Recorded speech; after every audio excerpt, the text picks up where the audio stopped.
Hey guys, welcome to the channel. As you see in the thumbnail, what if Naruto is son of Soyan? Before I start, please do support for more awesome content, and subscribe my channel and like this video. Go support and follow the Drakaholo117 for writing that awesome fanfic, and also make sure to comment on this story, link in the description. In the Reunite, the shinigami were watching the light show in the sky above them. Not even a few minutes ago, the Soul Society was put on high alert due to an invasion by a group of Ryoka.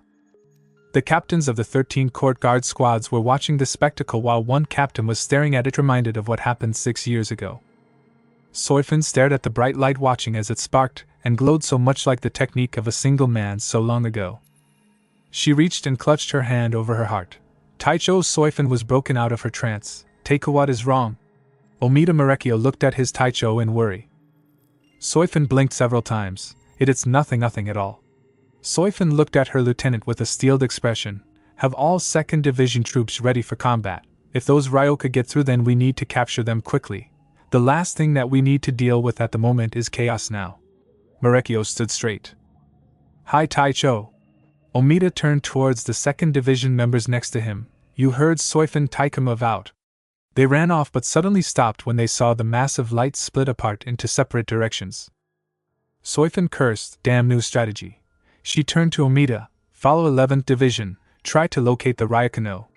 The 2nd Division scattered into the 4 directions towards the place where they saw the lights. Gauhao Soyan let a single tear fall from her eye. Minato-kun, she wiped away her tear, cursing her nostalgic tendencies, and then headed off to locate the Ryoka. Time skip 8 hours later.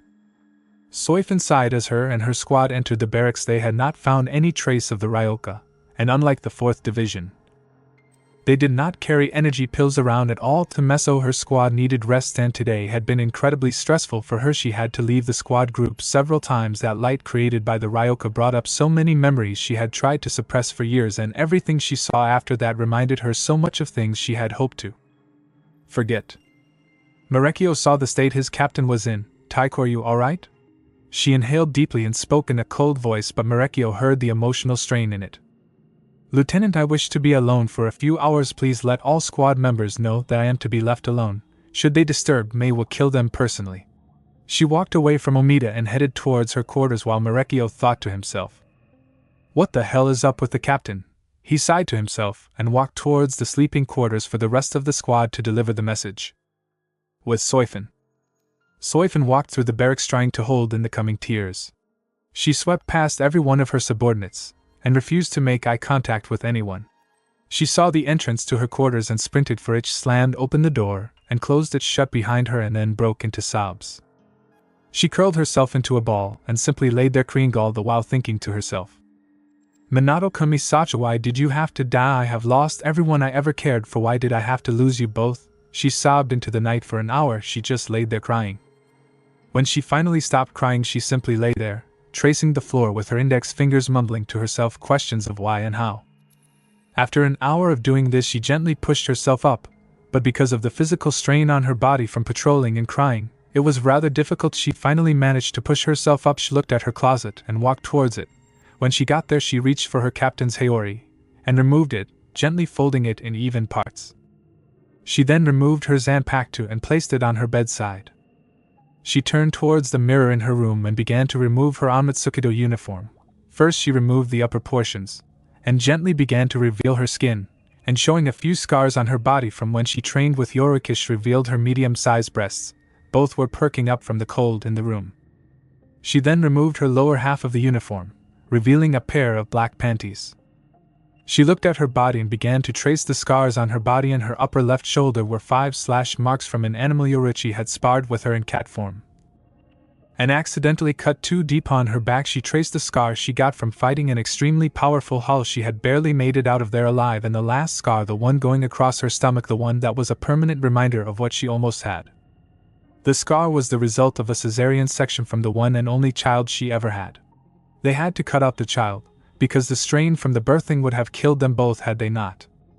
She let more tears flow from her face and wiped them away. She reached for the closet and opened it, revealing several night kimonos. She reached for a blue one with see-through lacy. It was always her favorite. After all, it was the only thing she had left from her husband.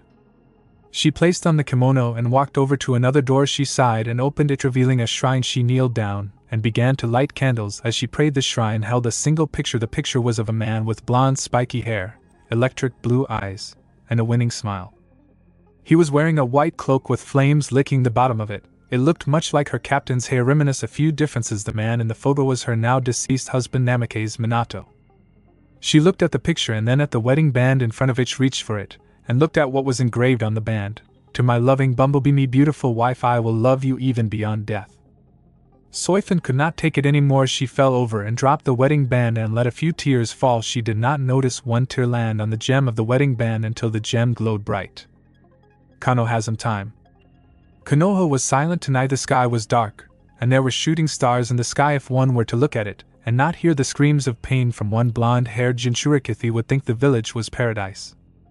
But it was not paradise, not for Uzumaki Naruto, not when the blonde was running for his life from a mob. Naruto was cut and bruised, had been thrown out of the orphanage when he was 3, and he had been living on the streets since then. He survived by scrounging around in garbage and trash, trying to find things that would give him some measure of sustenance. But today he was so hungry, he had not found anything edible in the last 3 weeks, and he felt so weak that he could barely move. So he took a bold move and decided that he would try to swipe a piece of bread from a food teller. He had simply walked past the stand when the problem started. The food teller saw him coming and yelled, "Thief! The demon has stolen my goods, thief!" He was then attacked by a small group of villagers. She had managed to avoid the more painful blows, but he was injured enough that it was hard for him to escape. Naruto turned down an alley and ran to the other side of it. Saw that there was nobody there. He smiled, thinking he was home free, until an ANB wearing a lizard mask and had black hair landed in front of him, stopped as the man began to perform hand seals, Suiton, Suryuenden no Jutsu from the nearby puddles on the ground. A dragon of water rose up and charged at Naruto. Naruto was knocked over and slammed into the ground in pain. As he tumbled, a necklace was revealed. It was a simple silver chain necklace, and had a hornet as the medallion. The medallion was glowing. Naruto pushed himself up and tried to run, but found that the mob had finally caught up to him. The leader of the mob shouted, "Excellent work, Shizue, thanks to you we can finish off the demon once and for all." Naruto cowered as the mob advanced on him, unaware that his cries for help would soon be answered. Back with Soifin. Soifin saw the glow of her wedding band and she was quivering. Impossible how the band would only light up if Minato so Goto Kami-sama. She grabbed the band and spoke a chant. Suddenly the ring lit up, and she saw something that shocked her to no end. Her son, the child born from the love between her and Minato, is in fact alive. She saw that Naruto's eyes were wide with fear. "Sasha, what's wrong?" She then saw a beer bottle smash into his face, cutting it up, and she saw the mob advance on him and her eyes widened with fury. "How dare they, how dare they, how dare they, how dare they harm my Sochi!" She released a massive amount of spiritual pressure that was felt throughout the barracks and throughout the Suriidai. Other side of Suriidai. Yoruchi stopped on the roof she was on as she felt the spiritual pressure coming down on top of the entire city. This spiritual pressure, it's Soifin's, but how did it get so powerful? She looked in the direction of 2nd Division barracks as she felt the pressure crushing down around her. Back with Soifin. Soifin grabbed her Zanpakuto and jumped through the window. Not even a second later, her squad came running into her room to see her jump out the window. Omida cursed, "Damn middle units, follow Captain Soifin now." The members of Squad 2 followed Omida, who was trying and failing to catch up with Soifin. Soifin jumped over the buildings and headed directly for the Senkamen. "I will not let them hurt my children ever again." She ran through hand seals and threw an energy bolt at the controls for the Senkamonth gate glowed and Soifin ran through them. Her squad stopped in front of the gates. One of the squad members ran towards the gates. "Wait." The squad member turned around to see Omida looking at him. Soifin Taicho is heading somewhere, and by the feel of her spiritual pressure would only be a nuisance to her. The squad looked at the still open Senkamen, wondering what was so important that their captain went in, releasing enough Ryatsu to be felt all the way to Rakangai. With Naruto. Naruto had been beaten into unconsciousness and the mob was surrounding him. A single ninja walked up and poured a vat of gasoline over the blonde and then took out a match. "Burn in hell, demon." The shinobi was about to light the match when a great light shined above their heads. They all looked up to see a paper door open and a light wash out, and then they saw a woman wearing a katana around her waist and wearing a partially see-through kimono come through. The men stared lecherously at the extremely beautiful woman. "Hey, looky here, boys. It seems Kami-sama has sent us a lovely angel for us to play with for killing the demon. Let's not disappoint her. The man would have continued his tirade had the woman not yelled out. Hado 31, Shikaho. She thrust her palm out, and an orb of crimson light that was sparking off massive amounts of spiritual pressure formed in her hand before she fired it at the mob group, killing all who were hit by it, which included about 20 civilians and 3 shinobi. She landed where her attack hit, and quickly ripped out her katana. She attacked the civilians brutally and sliced them open, spilling their internal organs over the ground. A shinobi ran at her, but she simply sidestepped him before grabbing the back of his head and brutally smashing his face into the concrete wall. She finished off the last of the mob before she turned to the profusely bleeding Naruto, wasted no time, and ran over to him. "Misaka, thank Kami-sama you are alive." She placed her arms around Naruto and gently lifted him up.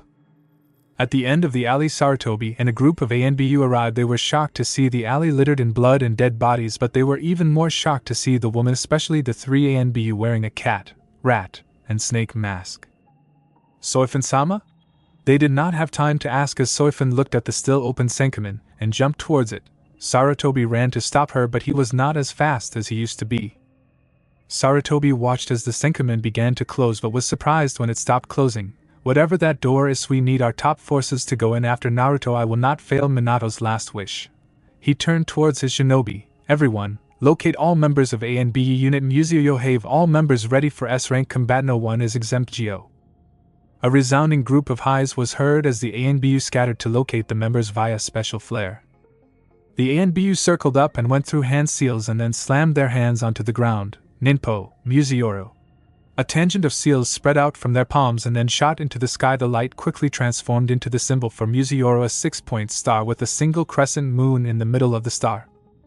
All around the village, civilians were disappearing and using Shunshin to arrive at the place the Hokage was standing. A woman with crimson red hair saw the Museora symbol and narrowed her green eyes. "Looks like I can finally let loose after 6 years." She disappeared in a whirlpool Shunshin and appeared before the Sandame.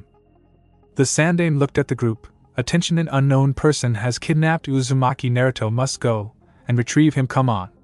Sarutobi tore off his cloak and revealed his battle gear, jumped up and leapt towards the Senkaimoni's ANBU, following close behind. The red-haired woman, who was wearing an Oni mask, was stock still. Did he say Uzumaki? She had no time to ponder this as she jumped into the Senkamen. "Uzumaki Kushina will get her answers soon enough." Back in Suriidai. Over 2 hours had passed in Suriidai. For some reason, Suriidai, the human world, and Hueco Mundo all had various different time zones to the point where there could be several years difference between the worlds. No one was able to figure it out, so no one was able to get the pattern in. Omida stared at the Senkamen his captain had gone into. "What is taking her so long? She should have come out by now." He was about to keep waiting when he saw an orange-haired girl with an impressive bust wearing clothes that clearly belonged in the human world. "Hey, Arioka, capture her now." The squad ran at her. She yelled something into the alley behind her. Omida could have sworn he heard something like Jiro or Miri or something like that, but he paid it no mind when the girl was brought before him. "Well, looky here, right, seems our squad has captured Arioka, and a rather cute one at that." He grinned at her. "Oh, don't worry, unlike other Soul Reapers we do not take advantage of our position, so you won't be humiliated per se." He reached for her. "However, I am sure our captain will have fun interrogating you if you..." Before he could continue, the Senkamen flashed as Soifun came running out carrying a bundle. "Out of my way!" She ran through the group, knocking over several of her squad members. She ran towards the center of the Suriite, no even bothering to look back. Marekio looked at the rest of the squad. "Come one, bring the Ryukal, have to follow the captain now." 2nd Division followed the orders and headed after Soifun, while Oriheim was carried like a burlap sack by one of the larger members of the squad. She looked at the Suriite. "It was beautiful. If you didn't see the trail of blood." "What?" She looked to see the trail of blood and saw that it lessened, but she saw the trail of blood coming from whatever it was that Soifun was holding. She suddenly felt something wet on her face. She reached up and felt it. It was a liquid. But it was also thick. She looked at her hand and nearly wretched. It was blood. Soifun saw that Naruto's wound was bleeding and tore off a piece of her kimono. She did not care if it was a gift from Minato. She would forever be turning in her grave if she ever allowed her son to die, regardless of her husband. She saw that they were near the barracks of the 4th Division and crashed right through the doors, knocking over the medics who were in the room. A woman who had long black braids that crossed over her chest turned around and her eyes widened at the sight of the person in Soifun's arms. "Soifun, What happened is there she was silenced when Soifin ran up to her and shoved Naruto into her arms, staining her Haori with blood. Heal him now! Soifin Havun Hana a look that left no room for argument. Soifin, I will heal him, but why are you so? Her question was cut off as Soifin fell to her knees, tears falling from her face. Soifin barely managed to choke out, Please heal him, save my. She could not continue as she was too overwhelmed to do anything more than cry. Unohana sighed. Isain, a white-haired girl that was built very well with a very cute bust, came out of a nearby door. Please bring this child to the medical wing and hurry. The woman known as Isain saw the state of the child and screamed to the rest of the medics. All of you, front and center, we have a level 5 emergency surgery required. All available surgeons follow me. She grabbed Naruto and headed towards the surgery ward. Soifin sat down on a nearby bench while the rest of her squad entered the barracks. Soifin Taicho, one of her subordinates, spoke up. What is going on? What was the young boy you were carrying? Soifin looked at her subordinate and sighed. That boy, the one I carried in my arms, as I should have done so long ago, my Sochi. What? You mean to tell me that Swafoni's a mother? Everyone turned to see that Omida was hyperventilating at the information. When the hell did this happen? Soifin sighed as she looked at the ground. It's a long story. It all started when I went to a new world to locate sudden appearances of hollow energy. Remember, I went missing for 4 years, if you do. Soifin ducked to avoid a swipe from the claw of a large hollow. The hollow looked very humanoid and had a turtle skull-shaped mask. The hollow chuckled. Oh, how delightful! Some delicious food for Mike jumped at her with its mouth wide open. Hado 31, Shikaho. A red blast of energy came out of her palm and tore into the hollow, dispersing it. She fell over and began to pant. She had been tasked by the head captain to explore this world, a place where hollows seemed to be few in number, but were far more powerful. That turtle-like hollow was the third one she has faced, and it parred on Jillian class. She got up and groaned. Damn it, this is pathetic. I am a member of the Fawn family, trained to be an assassin, and I am the captain of the 2nd Division, and I am weakened from fighting only 3 hollows? She got up to get moving to her next destination.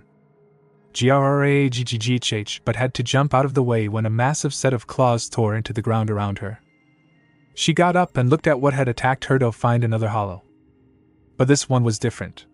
It was clearly not as weak to be considered an average hollow, but it seemed to be feral-like one. But there was no mistaking, this was a true Ajuchas. The Ajuchas was about twice the size of a polar bear in the real world. In place of fur, it had white bone-like armor all over its body.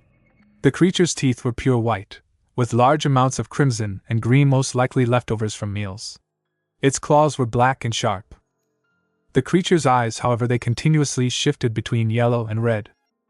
It looked at Soifin and roared. It ran at her and slashed at her. She got cut across her chest. It was not a mortal wound, but it sure as hell hurt. The hollow snarled at her as it opened its mouth, a brown ball of energy forming.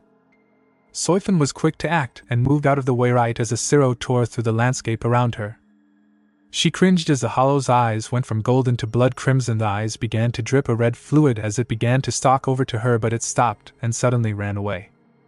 Soifin pushed herself up and groaned. Damn, that wound was painful. She looked to where the claws hit and found that it damaged her personal Senkaman creation unit. Damn, looks like I better call HQ. She pulled out her soul pager. Well, Soifin snapped around to see 3 men wearing metal headbands with slash marks through them grinning at her. Looks like we found another one. Looks like we can burn a bit, boys. The 3 grinned as they suddenly began to move their hands in intricate motions. Before she could move, she saw them all inhale and made a blowing motion while saying, Katon, Gokaku no Jutsu. She was shocked to see balls of flame coming at her, but she was shocked to see what appeared to be a wall of water appear in front of her. Suddenly 2 individuals, a male with blonde spiky hair, a green flak jacket vest, and carrying a knife with 3 points in each hand, as well as a woman with crimson-red hair, a sleek figure, and carrying an extremely dark-colored katana, probably from a lack of cleaning off the blood. The man turned in her direction. She was about to turn around to see if someone else was behind her. Hey, lady with the white haori. Her eyes widened as she looked at the man. You alright? She looked at the man, too surprised to answer.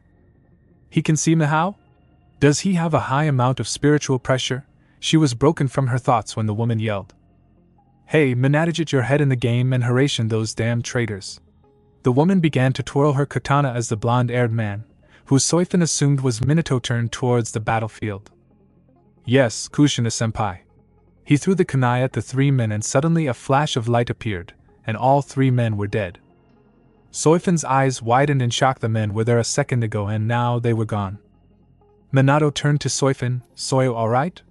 Between the shock of someone here being able to see her, and the sight she just saw, she did the last thing anyone who knew Soifan would have done. She fainted. Time skip. Minato was watching Soifan sleep. The steady fall and rise of her chest looked at her features. She seemed to be built for combat, if the muscle tone was anything to go by. He reached out and traced the muscles on her arm. Minato. Minato jumped up from his seat and turned to see Kushina giving him a mock glare. "What have I told you about ogling women you just meet?" Minato looked down and grumbled out. "Don't ogle them until you get a chance to know them. I remember what you said, Kushina-senpai." He turned towards Soifan. "So how do you think that thing she fought was?" Kushina leaned against the wall and sighed. "I am not sure, but in my clan back in Yuzuno Kuni there were legends of monsters with white masks that fed on souls. I am not too sure, but this seems to be the case. For some reason, the creatures dissipate when killed, so nobody has ever been able to examine a body." She sighed. Of the two, Shinobi turned to see Soifan waking up. Kushina walked over and knelt by her bed. "Hey girl, you alright?" Soifan turned to the two and her eyes widened. "Miss Minato started, we would like to know what reason you have for being here. If your uniform is anything to go by, you clearly are not from one of the elemental countries, so who are you? And don't bother lying to us. I am the best interrogator in my division, so start talking." Soifan panicked and reached for her Zanpakuto to find it missing. "Looking for this?" She turned and saw Kushina holding her Zanpakuto. "You get it back once you answer my question, so start talking." Soifan glared at Kushina and then turned her attention to her Zanpakuto. "What do I do if I tell them who I really am? Things could turn bad, but I need my Zanpakuto." Soifan sighed and spoke. "Alright, me name is Soifan, born Fan Shaolin of the Fan family." 3 hours later. "And that is my story." She looked up to see the reactions of the Todo, see their eyes the size of dinner plates. Kushina looked at her Zanpakuto. "Damn man, I thought my sword was dangerous. Here you go." She passed the Zanpakuto to Soifan. "Thank you. If you will excuse me, I have to get back to Suriidai." She reached into her pocket and pulled out a cell phone. Minato and Kushina looked at it in curiosity. Soifan flipped it open then cursed, "Damn it, it's out of power." She placed the phone in her pocket. "Looks like I am stuck here for a while." She got up and began to stretch. Suddenly the doors were opened and an ANBU came in. "Minato-senpai, Kushina-senpai, the council has been called together for urgent reasons and they said you are to bring your new friend." The ANBU quickly vanished via Shunshin.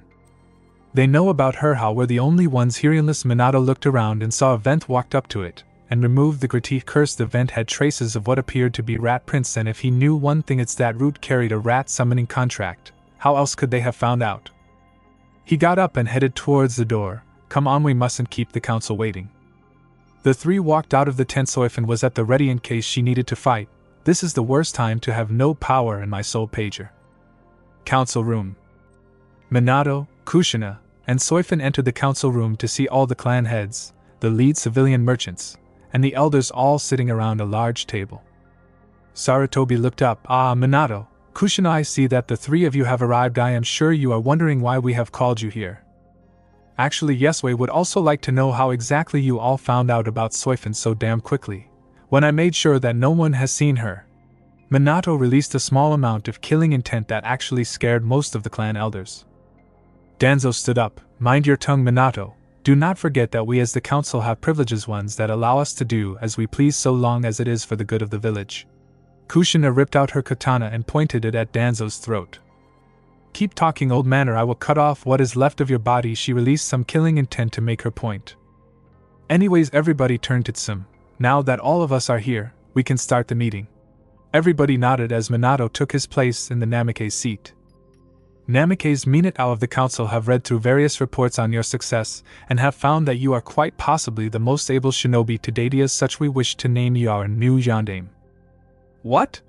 Minato stood up and yelled, "Why you serious? I am the yondaime?" Everybody nodded their heads. "Yes?" "Alright, talk, yeah, oh yeah." Minato began dancing in his seat, causing everyone in the room to sweat drop. "Anyways, next order of business is what to do with young Ms. Soifan here." Everybody saw the woman edge her hand closer to her Zanpakuto. Danzo stood up. "I propose that she be placed in my division, Surely a being with such power could. Danzo was silenced by a roar from Minato. Oh no, Danzo, no way in hell am I going to let you use her to your sick ends. Minato pulled out a tri-pronged kunai. Fugaku stood up. Why not? At the very least she could be capable of breeding powerful soldiers. He leered at Soifin, who began to unconsciously shiver. Fugaku, if you ever make a comment like that again, I will skin juken you so badly that your grandchildren will feel it. Hyuga Hayashi stood and yelled at the Uchiha clan head. This is getting nowhere, Sandaime-sama. I believe that it would be best if she were simply put on probation for the time she is here. As soon as she is able to contact her allies she will be leaving. Sarutobi nodded his head. Very well, Soifin will be kept under protection. Meanwhile, Minato, you will be inaugurated as the Yondaime in 3 years' time. Sarutobi stood up and spoke. This council is adjourned. The council stood and headed towards the exit. Minato, Kushina, and Soifin were the only ones left in the council room. Well, I guess we better get you someplace to stay. I know, Kushina yelled. You can stay at my place. She grabbed Soifin's hand and dragged her out of the council room. Minato followed suit, grasping his head while groaning. Granthias is perfect.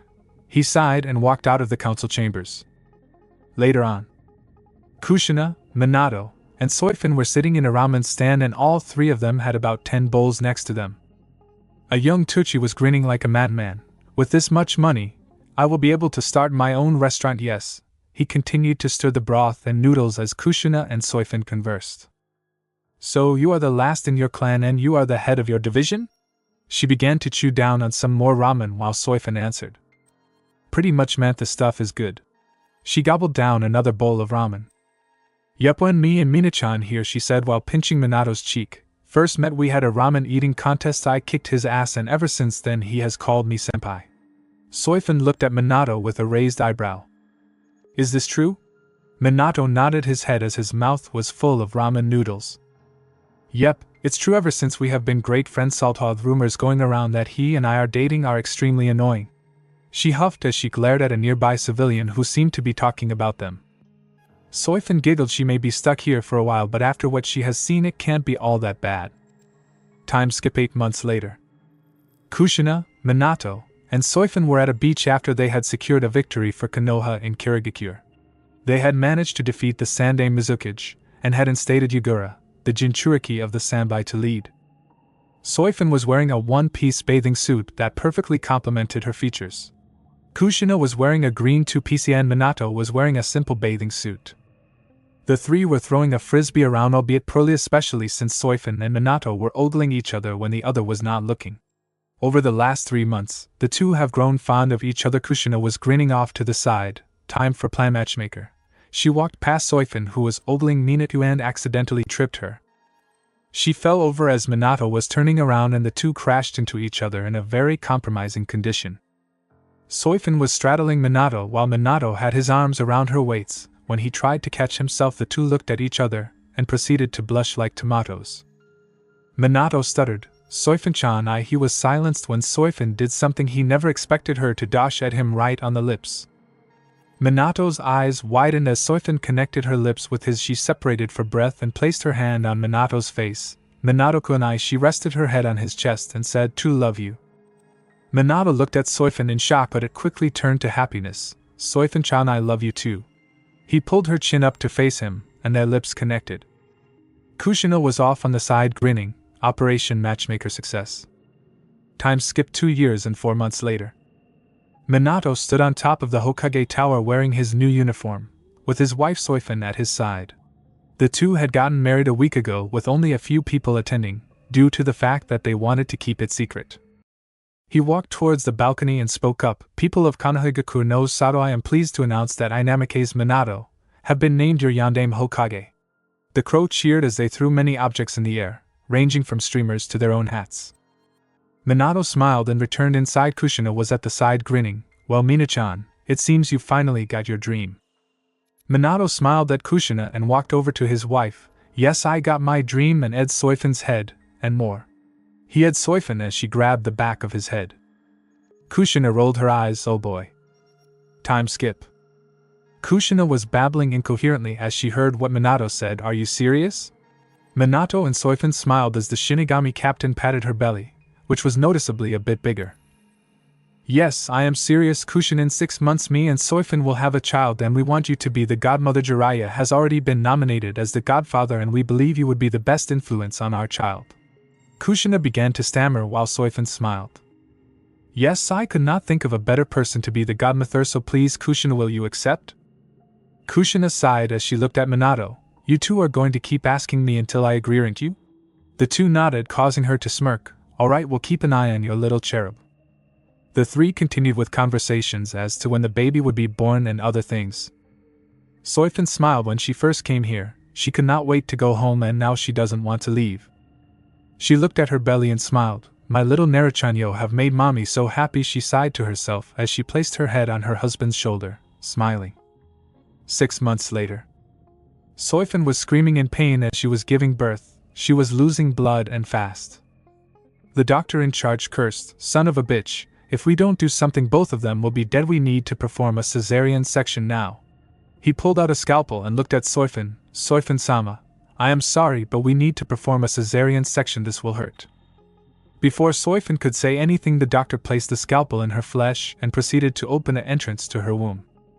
Soifin screamed in pain. Why of all days did the Kyuubi have to attack today on the day of her child's birth? The doctor finally removed the scalpel and gently used medical jutsu to keep Soifin alive. He sighed as he gently pulled out a crying blonde-haired baby. Soifin was panting and cringing in pain. The other mednines immediately began to heal up her wound. She looked to the side and grabbed a small chain with an amulet on the end and said, "And my baby, give me my baby." The doctor complied and placed Naruto gently in her arms. She smiled as she placed the necklace around his neck. You will never have to take this necklace off, it will grow as you do, my son. She nuzzled her son's cheek and sighed. Minato appeared in a golden flash. Soifin, I am so sorry. He fell over and began to cry. Soifin pushed herself up. The mednines had managed to heal all her wounds, but she was still tired. What is wrong? Minato wrapped Soifin in a hug. Kyuubi is too strong, he sobbed even harder. I have to seal him, and your son is the only one who can contain him. I am so sorry. He cried as he held on to Soifin tighter. Soifin caressed the back of his head. Minato-kun, I don't care if the Kyuubi is sealed inside, our Sony will always protect him no matter what. Minato picked himself up and took Naruto from her, whispering apologies. He jumped out the window and headed towards the battle. Soifin was about to get back in bed. Aggh, but stopped when she heard the splatter of blood and the slashing of flesh from outside. She grabbed her Zanpakuto and broke down the door. She was appalled at the sight. The entire floor was caked in blood and dead bodies. She looked around. Graggh, she turned to where she heard the noise and saw a doctor get bitten in half, but it was what bit the doctor in half that shocked her. It was the same hollow she fought just before Minato saved her life. She snarled as she saw the bear-like hollow look at her. She quickly pulled out her Zanpakuto, sting all enemies to death. Suzumabachi, her Zanpakuto glowed a golden color as it wrapped around her hand, forming into a golden gauntlet with a long stinger on her middle finger. The bear Ajuchas roared loudly and attacked. Soifin was grabbed by the Ajuchas in its jaws, but she managed to reinforce chakra around her body to avoid being impaled. She slashed Suzumabachi across the Ajucha's eye. The bear hollow quickly let go of her and grabbed its eye. A butterfly-like tattoo revealed itself and began to bleed a bit. Soifin fell to the ground and cringed. Oh yeah, fighting in Ajuchas right after giving birth, not my best idea. She jumped away from a claw strike coming towards her by the bear hollow. She jumped back and delivered a kick directly to the hollow's chin and sent its head careening backwards. She delivered a kick to the hollow's throat and slashed across it with Suzumabachi. The hollow roared in anger and pain as its eyes began to glow like crimson fire as blood seemed to pour from them. It opened its mouth and let loose a massive crimson siro that tore apart the halls and part of the building. Soifin jumped out of the way and avoided the strike, but she did not expect the Ajuchas to swing around, wildly attacking and dismantling everything in sight while firing siro after siro from its mouth. What is with this thing? Kenpachi is less destructive than this thing. She jumped out and ran at the Ajuchas. Die. She was about to hit one of the death marks when it suddenly disappeared. Damn, those stupid marks only stay on for a few minutes. Stills hit. She was about to try and make another death mark, but was swatted away by the giant Ajuchas. Soifin tried to get up but collapsed as she heard the cries of a baby's screams as she heard the tearing of flesh. End flashback. After that, I scoured the village. I discovered my husband had died sealing the demon into our son, and when I went to ask Sarutobi, he told me that my son had died by some giant white monster. I left after I was able to open a senkumin. Ever since then I had become what I am now, cold, ruthless, completely without emotions. Omida wiped away his tears. Along with a good portion of the squad, how could they not cry from that story? Omida looked at Soifin. Teichao understand, but Soifin looked at Omida. If Sarutobi lied to you, then I assure you he is going to pay. Soifin smiled as the rest of her squad nodded. Oriheim was silently crying to herself. Her son was taken from her and she finds him bleeding and brutalized. This must be painful for her. She looked up at Swafan, but everyone turned their heads as the door to the medical wing opened, with Isane stepping out, a forlorn expression on her face. Soifin jumped from her chair and ran towards Isane. So can I see my son now, and can I take him home? Can he eat my cooking? Isane placed her hand on Soifin's shoulder and let out a coaxed sob. Soifin, Taicho, I am afraid that your son won't last the night. Soifin's eyes widened before she began to chuckle. Enough with the joking. So how is my son? Isane grabbed Soifin's shoulders and said, Taicho, I am not joking. I am sorry, but by midnight tonight, your son is most likely going to be dead. Soifin collapsed. Isane was known for one thing, and that was when she delivered news, and she placed both her hands on their shoulders. She was not joking ever. Soifin began to whimper. Nakami, no. She reared her head back and screamed, No, it just got him back. I can't lose him again. And oh no. Soifin began to twitch and spasm. The rest of the squad had to grab her as she began to thrash around. Oriheim saw the distress, and then she remembered her powers. It's the only shot we have. Oriheim broke free of the 2nd Division member and ran towards Isane. Missy might be able to save him. Please give me a chance. Isane looked at Oriheim's side. All right, but I doubt that there is anything you can do, Isane said while she slowly cried. Oriheim ran into the room. Soifin saw this and stopped struggling, watching in anticipation as Oriheim brought her hands in front of her. Shun shun Rika, her hairpins lit up and began to fly around. 6 little fairy-like individuals formed. The 6 fairy-like beings flew around. A feminine blonde-haired one wearing a red piece of clothing came forwards with a smile on its face. Oriheim, what can we do for you? Oriheim pointed towards Naruto, and the 6 saw the condition his body was in. They gasped. His body was torn open. His blood was flowing everywhere, and it looked like parts of his body were being attached by the stitching alone. We need to heal him quickly. The blonde-haired sprite nodded and turned to a sprite that was wearing an abnormally large dress with flower-like markings on it. I am ready? The sprite nodded her head. Oriheim sighed. Sotenhun, I reject. The 2 created a field of energy and hovered over the blonde. Everyone watched as Oriheim had a look of determination on her face. Soifin was looking with so much vigor that she refused to close or blink. Oriheim growled to herself, I will not stop out until he is safe. She focused on the wounds more. Isane was about to tell her to stop, that she was wasting her efforts, when her eyes widened at what was happening. Naruto's wounds, even the massive gash in his body, was beginning to heal and close up. Everyone edged closer, not believing what they were seeing. Soifin was crying as she prayed, Please don't leave me, Okami, please don't take him from me again. Oriheim focused completely on the wound, and the wound finally closed. She fell backwards, but managed to keep herself from falling over. Isane managed to catch her before she completely fell over. Unohana had watched the spectacle and was astounded. Amazing, not even I could have healed those wounds. She looked at Oriheim with pride, such a magnificent healer. Soifin was released from the holds of the other squad members. She slowly walked towards her son. She looked at him and began to trace the whisker marks. She turned to Oriheim. Oriheim watched as Soifin walked towards her and jumped towards her, wrapping her in a hug as she sobbed into her shoulder. Thank you, thank you, thank you. Soifin continued this as she tightened the hug. Oriheim rubbed the distraught Shinigami's back. Meanwhile, the rest of the squads of both 4th and 2nd Division smiled. After all, it wasn't every day you saw a Shinigami mother and child reunite. Crash! Everybody suddenly turned their heads towards where they heard the crash. They saw a young Shinigami member of the 4th Division. He seemed rather small, but Unohana knew him as Yamada Hanataro, 7th seat of the 4th Division. He panted as he stopped in front of Unohana. Unohana Taicho, Fukutecho Sasakai Chojiro of the 1st Division has arrived with 2 more seated officers. She says he is under orders from the Sotecho himself. Hanataro was shoved out of the way when a member of the 1st Division came up from behind him. Out of our way, we have orders from the Sotecho. The 1st Division member looked up at Unohana. By orders of the Sotecho, The Ryoka in this building is to be brought before him immediately. Unohana was about to reply when Soifin answered for her. Tell the old geezer that she is under my protection. She turned back to her son. Ubitc, how dare you insult the Sotecho, especially when he was gracious enough to allow your son to live? Soifin slowly turned towards the shinigami. What did you just say? The shinigami was either really brave or really stupid as he chose to answer her. Are you deaf? I just said that the Sotecho was gracious enough to allow your son to live, when he could have simply killed it and protected Siriidii from an enemy. He smirked, thinking he had broken her will, misinterpreting her body's shakes. So you mean to tell me that the Sotecho knew my son was alive and he never told me? The man snorted as Sasaki, Chojiro, and one more member of First Division came around the corner, their eyes widening in horror. No, you damn fool. Chojiro was too late as Soifin held up her Zanpakuto. Sting all enemies to death, Suzumabachi. Her Zanpakuto became a shuriken so quickly no one could see it. She rammed the stinger towards the shinigami and buried the stinger in his heart, killing him instantly.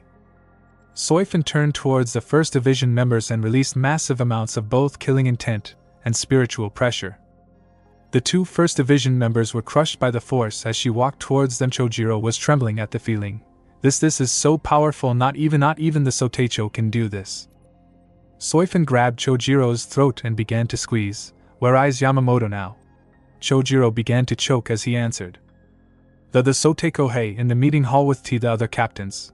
Soifin threw Chojiro to the ground and walked towards the exit. The moment she got outside, she released all of her spiritual pressure and killing intent. You will suffer for this betrayal, Yamamoto. She leaped over the buildings and headed straight for the council chambers. Other side of Siriidii. Yoruichi suddenly stopped and turned her attention towards the middle of Siriidii, feeling an aura that rivaled the head captain's. How this is so familiar, but how can Soifin have this much power? Yoruichi turned towards the direction she felt the pressure and headed straight towards it. The Senkamin Gate. The Senkamin was wide open, anyone could get through it, so it was no surprise really when over 20 masked individuals came through, being led by an old man in battle armor. The old man turned towards the group. Everyone fan out and find Naruto until you locate him. Bring him back here, Gyo. A resounding hi was heard before everyone sped off. Uzumaki Kushina sped off towards the center building in the middle of the city. If they were holding Naruto prisoner, then that was the likely place they would be, and if her assumptions were correct, then Sarutobi might be retiring sooner than expected. Sotecho Yamamoto Genryusai Shigekuni was a very old member of the Siriidii and Soul Society. After he had taken command of the Shinigami Corps, he had made a name for himself. He was known to be brilliant, ruthless, and abides by the laws of Soul Society, and showed no mercy to those who broke those rules. This was why at the moment, he was twitching with aggravation that not one, but two of his captains were late for the captains' meeting that always occurred right after crisis was made known, and Soifin and Unohana Retsu were late. He turned towards the captains. It would seem that the captains of the 2nd and 4th divisions are late. I want you to find them and bring them here, Kanami-Sajin. The two nodded their heads and turned to leave the room. Sotecho Yamamoto turned his head towards the speaker. Aizen Sasuke, captain of the 5th division. Perhaps we should give them a few minutes. They must be working incredibly hard. Surely you can spare a few minutes? Yamamoto looked at Aizen. Aizen, if I gave a few minutes to one captain because they were busy, then all of my captains would be requesting extra time. I will not allow them a second's extra because of simple matters. But Sotecho Aizen was cut off by Byakuya. They must follow the law. That is the only way our society can prosper. For without law there is only chaos, and if we are to have others abide by our laws, we must first abide by them ourselves. Byakuya looked at Aizen, who sighed. I understand that, but in a crisis situation we must consider the workload that occurs from such an occurrence. I only asked to give them a few more minutes. To Aizen was cut off again, this time by Yamamoto. I do not care if it is a crisis situation. The fact of the matter is that they are late, and in their position as Taichos, they are expected to be here on time, not a second late. I will not condone such actions from any of my captains. Am I clear, Aizen Taicho? Aizen sighed. Now Kanami, Sajin, bring Soifin Taicho and Unohana Taicho here. If they put up resistance, then they are to be. Yamamoto stopped as an immense spiritual pressure and an unknown force crushed down on top of them. Kaname and Sajin were pushed down to their knees, along with every other captain. Kenpachi, Jushiro, Shunsui, and Yamamoto were the only ones able to remain standing, if only barely. Sajin forced himself up, and wobbled a bit, but he was frozen as he felt the pressure. Yamamoto was grunting as he tried to keep himself standing, and his cane was barely helping. Such spiritual pressure, how? Suddenly the spiritual pressure spiked as they heard a loud feminine yell on the other side of the door to the captain's meeting, Yamamoto. The doors were hit with such force that they were thrown off of their hinges. The doors went flying towards the captains, who had just enough ability to move to avoid being crushed by them. Everyone looked to see the large cloud of smoke created by the door's destruction. As it dissipated, it revealed a feminine figure. The person was Soyan, and she was pissed. She glared at Yamamoto and pulled up her Zanpakuto, sting all enemies to death. Suzumabachi. Her Zanpakuto changed into Shurikai Dai. She ran towards Yamamoto, fully intending on running the stinger of her Shurikai into his ancient heart. Yamamoto was so shocked by the spiritual pressure and the unknown energy that he was not able to move. Can't move. Soyan ran right at him, and as soon as she hit the center of the room, she kicked the floor with enough force to send spiderweb cracks through it. Soyan snarled as she shot her Shurikai out and aimed it for Yamamoto's heart. She was only a meter away from Yamamoto, WHOSHSCHINGCLANG, and was not more than an inch away from him when her arms were grabbed by Sajin and her sword was stopped by Kenpachi. She growled in anger as she saw she was only an inch away from killing Yamamoto. Not his man will die for what he did to me. He will pay for denying me my son. She began to push herself forwards to try and at least put a death mark on him. Sajin was struggling. No, I cannot allow her to kill Yamamoto. URGH. Damn, she is strong. Sajin was struggling to hold back the enraged mother. Kenpachi was having no more ease. How can a weakling from the 2nd Division be putting up this much of a fight? Osh would be fun to fight. He grinned murderously as he applied more pressure to push Soyan back. Soyan finally shouted, "Out F my W, Yamamoto will pay for what he has done to me." She directed a kick to Sajin's head, cracking it up the middle. She then used her spare hand and grabbed Kenpachi's sword. Kenpachi was about to slice through her hand when she used it to break his blade in half. Kenpachi was so shocked he did not see her foot coming at him until he felt it careen in between his eyes.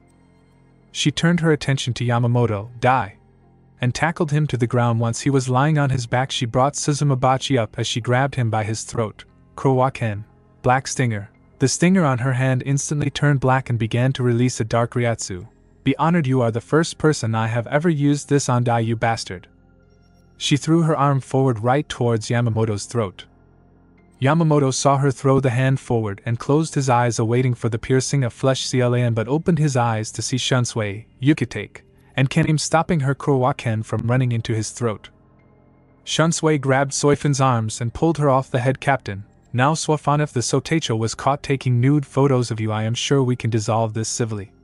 Soyan kicked Shunsui in the balls for that comment, making his voice turn soprano, or maybe not. He fell over clutching his round tables as Soyan turned towards Yukitake and Kenim, who were joined with Sajin and Kenpachi in getting in between her and the Sotecho. Get out of my way! She pulled out Kurowaken once again and began to walk towards them. All 4 of them got out their Zanpakuto. Yukitake chose to be the voice of reason. Soyan, I do not know why you wish to kill the head captain, but you are committing treason. Soyan glared at Yukitake, and before anyone could even blink he was in the air, being held by the front of his shirt. I will commit treason 1,000 times over if it means making that man pay for keeping my son away from me. What? Every last captain in the room screamed. The reactions of each captain varied. Ishiro was babbling like a drunken fool. Jin's eyes popped out of his sockets, revealing that they were red. Kanami's mouth hung wide open. Kenpachi was stuttering and repeatedly saying, Wahohe Baikuya was so wide-eyed that one would think they would soon fall out. Aizen let his glasses fall. Joshiro began to twitch. Shunsui snapped his fingers for not being able to tap that, and Sajin must have had some sort of reaction because he was slumped over, trying to keep his balance. What, Soyan, I did not know you had a son who must be quite interesting. Everyone turned their heads to Kuratsuchi Mayuri, Taicho of the 12th, who was twiddling his fingers while having that same mad expression on his face, showing he had a few experiments in mind. Perhaps you can send him to me to see his natural and born ryatsu. Perhaps he could have developed some unique traits, especially since he was born a Shinigami's child. Soyan let go of Yukitake and pointed her Kurowaken at Mayuri and snarled out, If you even think about laying a hand on my son for your twisted experiments, I will kill you extremely painfully. She turned her attention back to the group, blocking her from killing Yamamoto. Now move or I will send you all to hell with him. She began to release Ryatsu and Ki to make her point. Yamamoto stood. Soifin, I kept your child away from you for legitimate reasons. Soifin snarled at him. Then tell me what those reasons are and I may decide to let you live. She got into a stance, ready to attack the Soteicho at any moment. I do not need to divulge the reasons to Soifin, threw him back with the force of the spiritual pressure. Talk now. She focused her Ryatsu into the stinger, and began to walk forwards. Yamamoto groaned as he got up. Fine, he stood up and looked at Soifin. I kept your son from you because he was a half-breed. We have no knowledge of what a half-breed could do to the Tsurugi, and so I and the Central 46 chose to keep him hidden from you. This only seemed to anger Soifin and shocked Kamamura. He kept her son from her because he was different. Sajin immediately began to think back to how he was treated when he was a child, the hate, the glarist loneliness, all because he was different. You kept my son from me because the man I fell in love with was a human? She walked forwards with more fervor. After Kyubi attacked Konoha, I went mad thinking he was dead. Sajin gasped when he heard the word Kyubi come out of Soifin's mouth. It can't be. He looked at Soifin as she snarled at the head captain. He was also a Jinchuriki for that demon. That creature is stronger than 100 Vasta lords. What do you think would happen if the Kyubi got free? Soifin glared at Yamamoto and snarled. Frankly, I don't give a shit. There's my son and I will make you suffer for keeping him away from me. Soifin was about to shoot herself towards Yamamoto and finish him. Wait. She stopped as Sajin yelled, Please, I wish to meet your son. Soifin looked confused. If what you say is true and that Kyubi is sealed inside of your son, then he looked down and began to clench his fists. Soifin let her anger fall a bit and began to feel dizzy. Aizen and Jin managed to catch her before she fell over. Her eyes were swirling from the power surge. Little kittens with pretty bee wings, so cute. Soifin began to babble out as she finally cut off the enormous amount of power. Jin looked at the rest of the captains with that same creepy smile. Oh, don't be alarmed. She is merely suffering from a Ryatsu surge. She should be fine in a few minutes.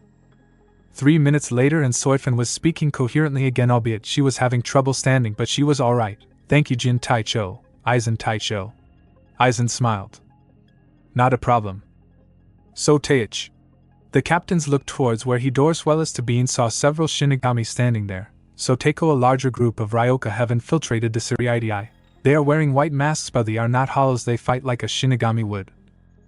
And they are throwing the elements around as if it was nothing. They are being led by an elderly man with an outfit similar to ours. Soifin's eyes widened. Anbu and Saratobi, what are they doing here? She turned towards Sajin. Looks like we have to wait for you to meet my son. Sajin nodded his head as he walked out of the chambers, along with the rest of the captains, leaving only Soifin and Yamamoto. Yamamoto, once this crisis is finished, I am going to be having a few words with you. She walked out of the chambers, leaving the Soteicho collapsed on the floor and began to pant. I guess the old saying, his true hell hath no fury like a woman scorned. In the Tsurugi. Kushina ducked as a member of the 11th Division slashed at her with his Zanpakuto. She backflipped and kicked him in the chin, sending him careening into 3 more shinigami coming up the alley. She jumped on top of the building and performed hand signs, Suetun. Suryudan no Jutsu. She opened a canteen that had various seals inscribed on it, and opened the cap, spilling out gallons of water. The water quickly turned into a dragon of the substance, and charged towards the upcoming shinigami. She looked around and saw her fellow Anbu Museoru attacking other shinigami. Although in her mind they were the enemy. She jumped down and turned towards the giant building in the center. That is where I will receive my answers. She jumped onto the wall and ran towards it, passing by an Anbu creating wood from the ground around him. Tenzo, or Yamato as most people nicknamed him, was attacking a rather large shinigami from the 11th Division. He quickly performed a Mokutan Jutsu that created a wall of wood between him and the shinigami quickly cut through it and hacked at Tenzo. Tenzo ducked under the strike and delivered a sweeping leg kick to the giant of a man and sent him toppling backwards. Tenzo jumped on the wall and saw Museoru Oni heading towards the giant building in the distance. This is going to be interesting. He ran towards his fellow Museoru. Kushina saw the rest of the Museoru surround her flanks and grinned. This is going to be one hell of a fight. She then saw Saratobi attacking a dozen Shinigami. Sandaime quickly finished them and joined their group. Museoru Ono, what is our group status? Kushina quickly answered. No casualties. 3 injured with D-rank injuries can still continue. The Sandaime nodded his head.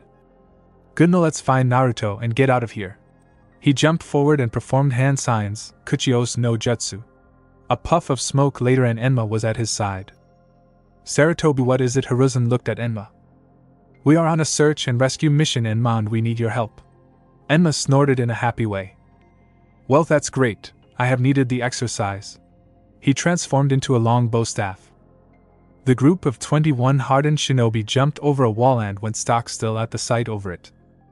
Standing in front of them was over 100 shinigami, all of them ready for combat. Kushina pulled out her katana and roared, Musayoru attack! The Anbu attacked while Saratobi went through a set of hand signs, Katan, Carrier Enden. He breathed out of his mouth and sent a massive dragon of fire from it. The dragon flew in the air and then went hurtling towards the awaiting shinigami. They scattered off to avoid the blast but were not expecting flames firing off from the impact. The Musayoru attacked the confused shinigami and managed to take down several of them rather quickly. Kushina sliced at one but was shocked when a long pole arm came in front of her and stopped the blade. Well, look at what we have here. It seems we get to fight another Ryoki, Yumachika. Kushina turned her head to see a bald man with red markings around his eyes standing next to a very effeminate black-haired male, she assumed. Oh yes, Ikaku, and I think we can defeat this one. He pulled out a scythe that quickly turned into several curved sides, beautifully. The effeminate male sliced at Kushina, slicing off her mask. Ikaku ran at her with his long spear and ran it towards her direction. She slashed at the end of the spear and ran at Ikaku. Ikaku managed to dodge out of the way and punched her but was shocked when she was replaced with a log, and suddenly felt immense pain when Kushina kicked him in the back of the head. Yumachika looked at Kushina. You are truly beautiful, but can you defeat me beautifully? He attacked her with his Zanpakuto and managed to trim a few hairs. I don't think the removal of a few strands of hair ruins our beauty, albeit you need to be more accurate with your strikes. I would hate to scar such a beautiful face. Kushina's sweat dropped at him. There are beauty models back home that are less feminine than you, and that is saying something. She jumped back to avoid Yumachika's weapon. Oh, might like to see your home's beauty. If it is anything like you, it must be quite extravagant. Kushina grew a tick mark in her forehead. Are you hitting on me? Yumachika looked confused at this statement. Hitting on you? Why would I do that? I am merely stating your beauty as compared to the ugliness of others, although I must say your beauty far outshines the Ryoka I fought today. Such an ugly pig. In his remembrance of the fight from earlier, he did not manage to avoid Kushina kicking him in the chin, several tick marks on her face. Would you knock that off? The village lunatic is not as creepy as you. Back in Konoha. Acho Mysumion must be talking about main gratitude for including me in their conversation. I will run 100 laps around Konoha, and if I cannot do that, I will do 3,000 push-ups while making dango, and if I cannot do that. Shut the up, Guy. Guy stopped his ranting when his fellow shinobi all ganged up and yelled at him. Back to Suriidai. Yumachika was frozen. He felt a trickle down his cheek. Touched where he felt the trickle was and found blood. You scratched my face, Kushina snorted. Well, no shit, dumbass. Don't you think you would get scratched in your line of work? You scratched my face. Yumachika began to tremble. Ikaku began to take steps back. You might want to run. Ikaku scurried back faster, as the rest of Squad 11 backed off along with him. Prissy boy, you okay? She was about to ask again when Yumachika looked at her with a crazed look in his eyes and was foaming at the mouth. You bitch, you scratched my beautiful facey. I am going to kill you so badly that your death will make even one as beautiful as you look ugly. He pulled up his Zanpakuto. Are you Ryaro Kajaku? His sickle-like Zanpakuto extended into vines of pure Ryutsu, shocking all in the 11th division. Ikaku looked at the Zanpakuto. He Hasa Kido-based Zanpakuto. He looked at Yumachika, whose eyes were widened with raw fury. Yumachika snarled at Kushina. Die beautiful bitch. He swung his Zanpakuto and sent the vines towards Kushina. Kushina sliced the vines, but was shocked when they grew back twice as fast. Yumachika was foaming at the mouth while his eyes got a crazed look in them. Why do you not accept the beauty of your inevitable defeat, lovely bitch? Kushina jumped away from the vines as they smashed into the ground. Yumachika ran at her, and swung his Zanpakuto at her. Kushina pulled out her katana and began to charge chakra through it. Yumachika snarled at her as he yelled out, Ninsho Kajaku. The vines caught aflame as they whisked around like a twirling of violent snakes. Kushina charged her chakra through her katana, Kaze no Yaiba, and the blade was covered in wind chakra. The two swung their blades at each other. Yumachika's eyes were lit with fury. Clearly not knowing exactly what he was doing, Kushina was focused on her opponent, and nothing else. Just as their blades were about to hit, clang, both of them were stopped by someone wearing a pink cloak, and a man with a white haori. Joshiro was stopping Yumachika from continuing his attack, and Shunsui was preventing Kushina from cutting Yumachika to bits. Joshiro grabbed Yumachika's shoulder and yelled, "Aya Segawa, snap out of it now!" The blind fury in the effeminate man's eyes disappeared and was replaced by a confused glance. What happened? He looked at his hand and his eyes widened with terror. Nodded. He looked up and his unasked question was answered. The entire 11th squad was watching him hold his true Shikai Aikido-based Zanpakuto. Yumachika backed off and began looking around frantically. No. He turned towards the nearest wall and jumped over it. Ikaku saw Yumachika jump over the wall. Yumachika, wait! He was about to jump after him. Ikaku! The bald third seat turned his attention towards the speaker and found his captain looking where Yumachika had ran. Leave him be. Ikaku growled. But Taicho. Yumachika Kenpachi looked at Ikaku and snapped. Can handle himself, I will speak to him later. Ikaku. He turned his attention back to the Museoru in the area. Now which one of you is the strongest? He got a murderous grin on his face as the Museoru got ready. No, wait. Kenpachi turned to see Soifin coming towards them with Sajin, Jin, Aizen, Ken-Name, Mayuri, Toshiro, Retsu, and Byakuya jump into the area. They are not our enemies. Kenpachi growled before he reluctantly put his sword away. Soifin turned towards the group and her eyes widened at who she saw. Kushina? Kushina was slack-jawed when she saw Soifin. Soifin? The two females walked towards each other and Kushina shouted, Soifin, where the have you been? After you disappeared 6 years ago, I thought you were dead. Soifin looked at Kushina. I am sorry, but after Hiruzen told me that my son had died, Sarutobi interrupted them. I never told you he was dead. I went to look for you after the sealing and I found you missing. Soifin looked at Sarutobi. But you came to my room when I was injured and told me straight to my face that my son was dead. The three began to argue until Toshiro lost it. Quiet. Everyone looked at the young captain as he sighed.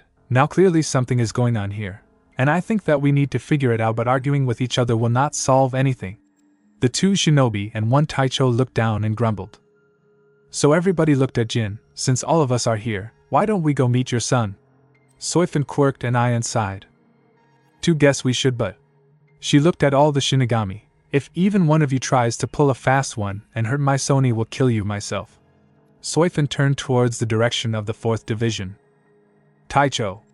But turned around when she heard a loud Kallen saw all the lieutenants minus her own, Retsu's and Yamamoto's. Renji ran up to Byakuya. Kachiki, Taicho, had I known you were in a fight I would have come earlier. Kaion and Sitaro ran up to Joshiro. Taicho apologized for being late. We will punish ourselves accordingly. The two then began to argue with each other to see who was more devoted to the captain. Momo panted as she got to Aizen. Take a forge of May was delayed. Aizen smiled and patted her head, letting her know it was okay. Kenchan, Kenchansui, but I got lost. Yuichiro began to crawl up Kenpachi's haori and rested on his shoulder. Nanao walked calmly towards her captain. Forgive me, Taicho. I was unaware of the new attack. Shuhei stood before Ken-Name and saluted. Tetsuzeman began to spout apologies and asked to be allowed to kill himself, to which Sajin sighed in slight annoyance. Ninya bowed before Mayuri. Mayuri-sama, forgive May was delayed. Mayuri huffed and said he expected her to be on time from now on. Ranjiku ran towards Toshiro, Taicho, and glomped him between her breasts. Izuru walked towards Jin. Taicho, forgive me for being delayed. Had I known, Jin cut him off, letting him know it was perfectly alright. Soifin grumbled to herself before she yelled, Hey, if all of you wish to continue talking, fine, but I am going to check up on my son. What? The lieutenants had all yelled out at the announcement. Renji was slack-jawed and stammering. Kaion and Sitaro stopped their argument mid-pose, making them look like ballerinas.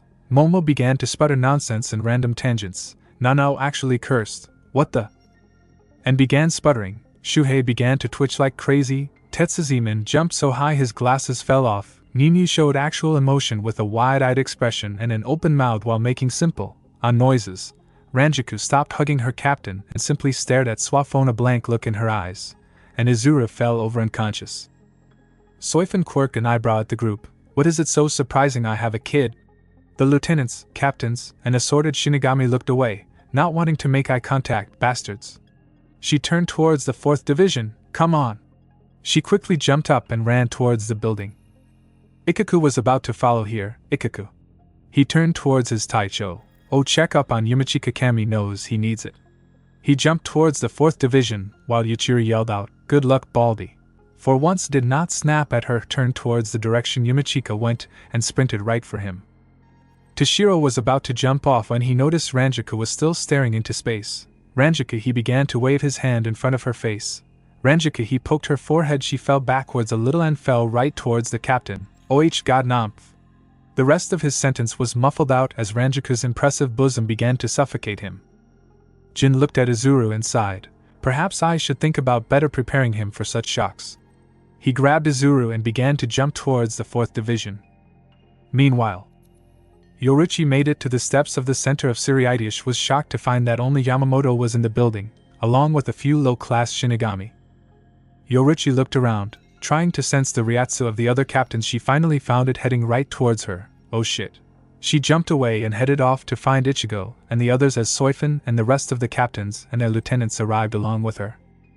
She ran towards the direction of the 4th Division barracks, and ran up the path towards the rest of the captains and lieutenants, followed her quickly. She kicked open the door to the 4th Division barracks, forcing several nurses to run out of the way. She ran towards her son's room where Isane, Oriheim, Omida, and the rest of her squad was waiting. She ran towards her son, who was steadily breathing. The rest of the group ran and they all filed in quickly, wanting to see the son of Siriidi's Golden Hornet. Sarutobi, Kushina, Tenzo, and the rest of the Museora ran in and began panting room trying to keep up with the Shinigami. Sarutobi and Kushina pushed past the other Shinigami and entered the room. Soifin began to caress her son's cheeks and cry. She whispered, My baby, me precious child, I am so sorry. She ran her fingers through his hair and sighed to herself. Isane looked at Soifin. Soifin Taicho, I just want to let you know that he could be asleep for a few days. I'm not sure when he will awaken, but... GRR and Isane stopped talking as a groan came from Naruto's lips. She moved his hands to his eyes and began to rub at them, opened his eyes to see all the Shinigami surrounding him with swords. Isane was at a loss for words. The injuries Naruto sustained would have kept a Taicho in bed for a week, and he just woke up from them in an hour. Soifin looked at her son, Miso. Naruto jumped off the bed and fell onto his back, began to creep away from them. No, stay away, I didn't do it, please don't hurt me again. He hit the wall and began to panic, his eyes widened with terror. Soifin got up and walked over to Naruto. Naruto, are not going to hurt you, just Naruto screamed as he ran for the corner of the room. Lies, you going to hurt me like all the others? Soifin's eyes widened and then turned to look at Sarutobi, who looked down in shame. Soifin began to tear up as she tried to walk over to her son. Naruto, please, aren't going to hurt you. She reached out towards Naruto.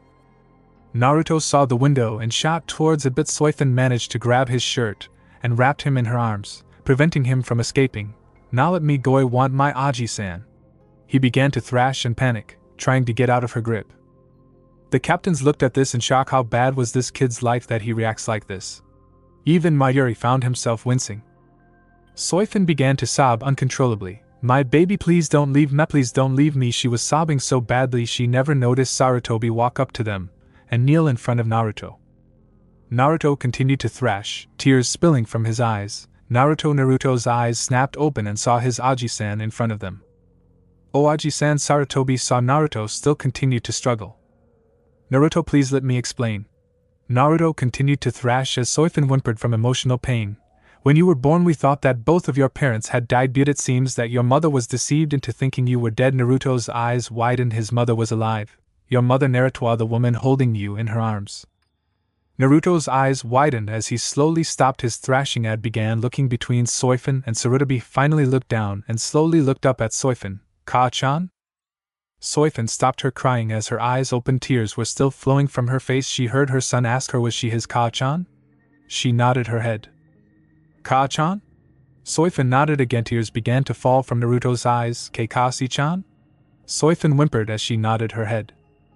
Kei-chan. Naruto wrapped his arms around her and sobbed into her shoulder. Soifin openly cried as she caressed her son's back. Naruto.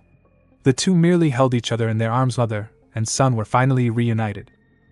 The rest of the captains and lieutenants were looking at this, each having various reactions. Kenpachi smiled, thinking back on how alone he was and how alone this kid had to have been. Ichiro was actually sniffling and using Kenpachi's Haori as a handkerchief. Byakuya looked away, being too reminded of the day he lost his beloved Hisan, and Renji was pushing away some tears. Retsu was smiling as a single tear fell from her eyes. Isane was trying and failing to hold her tears in. Shunsui was smiling while Nanao was whimpering and crying a bit. Shunsui patted her shoulder to show that everything was alright. Sajin was smiling under his mask as he sniffed. Tetsuzimen was crying and trying to look manly at the same time. Shuhei was smiling as he looked at the 12 few bits of tears at the corner of his eyes. Toshiro was looking away, trying to hide his tears, while Ranjika grabbed the back of his Haori and used it as a handkerchief. Mayuri was a mix of emotions. On one hand, he saw potential in experimenting on the blonde, when the other hand, his natural and born nature said it was touching. Nimu was smiling as she looked away to hide the happy tears. Joshiro was smiling as he wiped away the coming tears, while Kaion and Sitaro were openly crying. Aizen, Jin, and Kanain were having their thoughts rather than showing their emotions. Might prove useful in my war against the Suriidai. Quite interesting. Aizen-sama will probably want to use him. He's so young and so scared. Kanain looked at the family of two and wondered, what paths have you walked, Naruto? Naruto and Soifin finally stopped sobbing and simply held each other in their arms. They slowly began to drift off. Sajin and Kenpachi assisted in picking up the two of them and placed them on a bed. Retsu tucked the two of them in and patted both of their heads. The group left and allowed the mother and her child to sleep for once in each other's arms. Room in the 4th Division. Naruto and Soifin were cuddled up next to each other. Naruto was clinging to his mother as tightly as he could, and Soifin was wrapping her arms around him in a way that warned all that came by not to even attempt to separate them. Anyone who saw this would be shocked that the Ice Queen of Suriidai would show any sort of motherly affection for anyone. Naruto began to stir, slowly opening his cerulean blue eyes. He looked to see a dark-haired woman holding him in a warm embrace. At first he panicked, but then the events of last night came back to him, and he looked at the woman, his mother. Was last night real? He got his answer when the woman cuddled closer to him and muttered, "My Sochi." Naruto smiled after so many years of wondering if he had a mother, finally has one. He smiled as he nuzzled into her chest, savoring the warmth of her embrace. Gurgle, but he blushed when he heard his stomach grumbling. He had not had anything to eat the last few days, what with all the mobs breaking into his house and stealing all the money he saved up for food. For the last 3 days he has been trying to find a small semblance of food in the garbage can, still find absolutely nothing. He gently wriggled his way from his mother's grip and slid off the bed with a small oomph. He rubbed his backside and got up, looking around for a place that may carry food. He saw the sliding paper door and walked over to it, gently pushed it to the side and saw a garbage. Sanha smiled and ran towards it, hoping he could find some crackers or some crumbs perhaps. He pulled out several bandage wrappers, a few used tongs, a few broken needles, and a bloody rafe. He got out of the garbage can and moved to look for another one. He saw another one right next to a door that had the kanji for 4 on it, not that he could tell, seeing as he could not read kanji even at his age. He reached into the garbage can and looked around. Finding nothing, he went to another can. Isane opened the door to the medical wings, hoping to check in on Naruto and Soifin. She walked past the garbage cans, not seeing Naruto inside one of them, and walked into Soifin's room. She pulled out a clipboard. Okay, I will just wake them up and aggh. She saw that Naruto was not there. Soifin jumped out of her bed and pulled out her Zanpakuto. Isane, what is it, Naruto? Are you my camo? Where is my baby? Soifin jumped off the bed and looked around the room, throwing over the beds. She slammed open the closet. Once she did not find him in any place in the room, she snapped towards Isane, radiating killing intent. Where is he? Isane quivered as she tried to speak. Tu don't know. I see came an H here to check up on you. Twin W was an H here. Soifin was about to shout again when both of them heard a crash outside of the hospital room. Soifin smashed open the paper door, still find Naruto headfirst in a garbage can. Soifin breathed a sigh of relief as she walked over to Naruto. Ooh, look, food. Soifin stopped mid-step when she heard what Naruto sighed as Naruto came out of the garbage can. He was holding a bad sandwich, was about to take a bite into it. Naruto! Naruto stopped mid-bite and turned towards Soifin. She quickly snatched the sandwich out of his hand. What do you think you are doing, eating from the garbage can? Naruto began to quiver at her hard tone. A few tears came out of his eyes. Soifin suddenly saw this and wanted to take back her tone. Tu was hungry, and tea. This is how I usually eat. Soifin and Isane gasped. Naruto ate by going through garbage cans.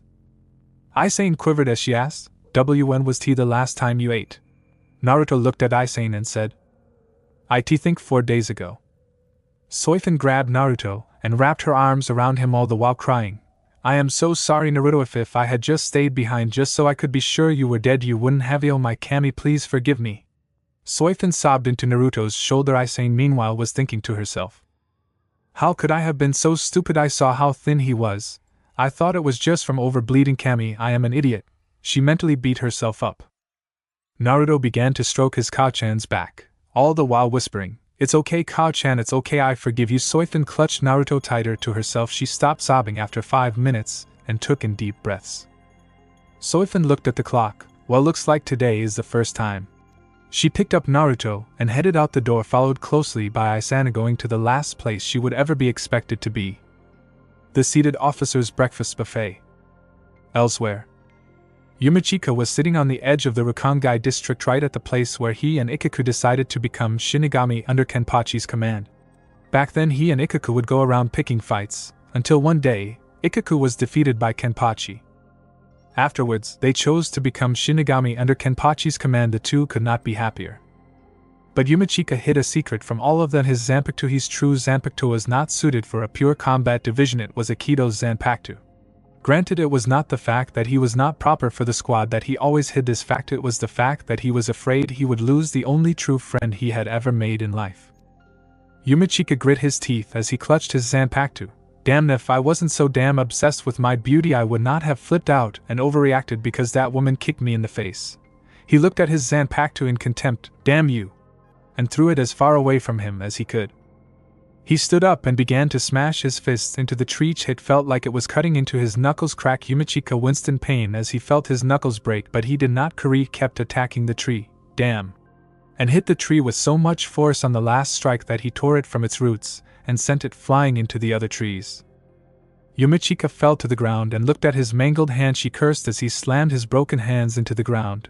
Damn you, you worthless piece of. Yumichika suddenly felt tapping on his shoulder. He snapped around and was shocked to find Ikaku holding Rurairo Kajaku. Hey Yumichika, drop this. He gently placed the sword into Yumichika's hand. She then sat down in front of him and pulled out a bottle of sake. So don't we just talk, and this time didn't hide anything from me? Yumichika was shocked at Ikaku's attitude. He did not care that he had Aikido Zanpakuto. Yumichika smiled a genuine smile as he took the sake bottle. Alright for Yumi friend. He chugged down a bit of the sake, happy he could open up for once in his life. With Soifin. Soifin was walking through the Siriidii towards the captain's building. It was where all captains, lieutenants, and seated officers went for the important meetings. She was heading there with Naruto being held in her arms much like one would a baby. Naruto did not care, he was just happy to be in his mother's embrace at last. She looked around, trying to remember where the building was. She had only ever gone to a seated officer's breakfast once, and then she stopped when so many people started to try and get food. She felt more comfortable going to a restaurant, but since none were usually open during a crisis situation, she had to make do with the seated officer's breakfast. Soifin walked towards the dining hall of the captain's building. She gently put Naruto down and grabbed his hand. Naruto inched closer to her and grabbed her leg. Soifin looked at how he snuggled into her leg and smiled. Looks like he is in the clingy to mommy stage, but I am not complaining. She opened the door and walked inside difficultly with Naruto still clinging to her leg. She saw that all the captains and seated officers were here, well, all except for Squad 1, but that was not surprising with how they basically had all meals brought to them. She was however surprised that the 3rd and 5th seat of Squad 10 were not here. Everyone turned to where the door opened and saw Soifin with Naruto clinging to her leg. They watched as Soifin walked over to the table and sat down, placing Naruto on her lap. Aizen smiled as he spoke. Soifin, it's so good to see you here. He turned his attention to Naruto. So how would your son like to eat? He gave a kind smile. Naruto was about to answer Kawaii, but he was glomped by Momo, Ranjaku, Nanao, and Kion. Soifin was giggling as the lieutenant girls began to hug him like they would a teddy bear. Momo picked up Naruto and giggled. Oh, he is so cute, just look at those whisker marks, she said as she pinched his cheeks. Ranjiku took Naruto from her arms. Although he seems a little small, guess he did not get his milk when he was a baby. She hugged him to her chest. Ah, don't worry, Matsumoto Obasan will make sure you get lots of milk. Ranjiku would have continued had Soifin not started releasing killing intent at her. You had better not be implying what think you are. I would hate to kill 10th Division's lieutenant because I suspected her of being a pedophile. Ranjiku was sweating bullets as she quickly shook her head. And no, and no, I meant nothing of that sort, I swear. Soifin smirked as he reduced the craziest female shinigami in history to a scared child. She was about to take Naruto back when Toshiro grabbed her shoulders and began to scream. How? You managed to do in 5 seconds what I have been trying to do for 500 years. Please tell me, how did you get Ranjiku? Tio, calm down. Everyone's sweat dropped at the Taicho of the 10th Division. Naruto meanwhile was being looked over by Nanao. If we just gave him a bit more extra weight he would like an adorable kitten. She smiled. Let's get you some cinnamon buns. Naruto tilted his head in a way that was incredibly cute. What's a cinnamon bun? Nanao's eyes popped out of their sockets as she began to stutter. Why, you don't know what cinnamon bee buns are? Naruto shook his head. No. Bacon? No. Crumpets? No. What about cereal? Nanao expected yes, but once again she got a no. Soifin was gritting her teeth. Her son was so malnourished that he did not even know what types of food people ate. Nanao was about to continue asking when Kion snatched Naruto from her hands. Nanao, don't be rude, at the very least give little Naruchan here some time to adjust. Kion smiled at Naruto. I am sorry, Nanao does not know how to handle children. Kion continued jabbering on and on, making Naruto begin to twitch as she continued jabbering on about how she would be a much better auntie than Nanao. Soifin finally had enough. God damn it, can I have my son back now? Kion gently gave Naruto back to Soifin and backed off as Soifin adjusted him to sit on her lap. Soifin looked at Naruto. So Naruchan, how about we start you off with something small, perhaps some toast? Naruto watched as Soifin buttered up a few slices of bread and placed it in front of him. He grabbed the piece of toast and looked at it, then began to sniff it. The captains looked at Naruto in curiosity. Most kids his age would eat first, ask questions later, and yet he was sniffing it as if it were. Naruto looked up at Soifin. Ka-chan, is it poisoned? Soifin's eyes widened in shock. Naruto, would you ask that question? Naruto shrugged his shoulders. It's happened before, once or twice. Naruto sniffed the toast again. Seems Okaha munched. Naruto bit into the toast and began to chew on the buttered bread. The captains meanwhile were staring at Naruto. Has been poisoned before and he speaks about it so nonchalantly? Soifin held in her tears and gently adjusted so she could place Naruto on the seat. Naruchan, Ka-chan will be back in a few minutes. Naruto nodded his head and continued to eat the toast. Soifin walked over to Mayuri and said, Mayuri, I need to have a word with you alone. She walked towards the door leading outside while Mayuri walked behind her. Once the two were outside, Soifin spoke. Look, I am not going to mince words with you. I do not trust you, and I think it was a mistake having you inaugurated as a member of the Shinigami Corps. However, I do know that you are successful in your field, which is why I am asking you this under extreme protest. Mayuri looked at Soifin and crossed his arms. And what is it you would like me to do, Soifin? Soifin sighed as she began to massage her forehead. I want you to construct a memory device. I want to know exactly what my son went through. Do you think you are capable of doing that? Mayuri huffed as he looked away from her. Of course I can. It would be a trivial matter to use a Ryatsu-charged set of neural readers to transmit brainwaves over a viewing screen. Honestly, do you believe me incompetent? Soifin looked at Mayuri with a raised eyebrow.